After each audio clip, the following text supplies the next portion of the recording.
हम breaking news आपको दे रहे हैं। आप देख रहे हैं अमिगो स्पोर्ट्स। क्योंकि दोस्तों, आज दिलचस्प मुकाबला जारी है।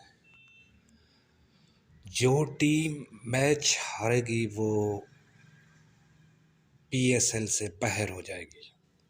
पेशावर ज़ल्मी क्वेटा ग्लेडिएटर का मुकाबला अब जारी है। देखते हैं अब कौन ये मैच जीतता है। जो जीतेगा वो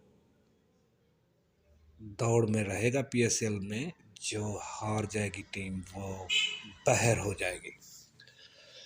अगर हमारे चैनल को अब तक आपने सब्सक्राइब नहीं किया तो बराए मेहरबानी हमारे चैनल को सब्सक्राइब कीजिए।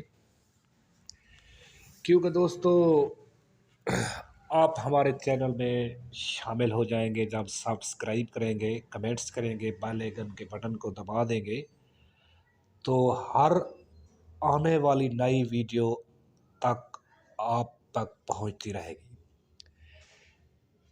दोस्तों, पेशावर ज़ल्मी ने टॉस जीत लिया है। पहले बैटिंग करने का फैसला कर लिया है।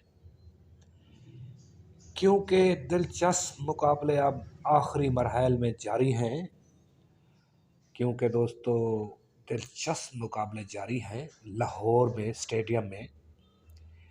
क्योंकि लाहौर का स्टेडियम बहुत रौनक बहाल है। लाहौर स्टेडियम में क्योंकि खेल दिया और मिड विकेट के ऊपर से 6 रन के लिए बड़ा अच्छा शॉट था। बड़ी अच्छी टाइमिंग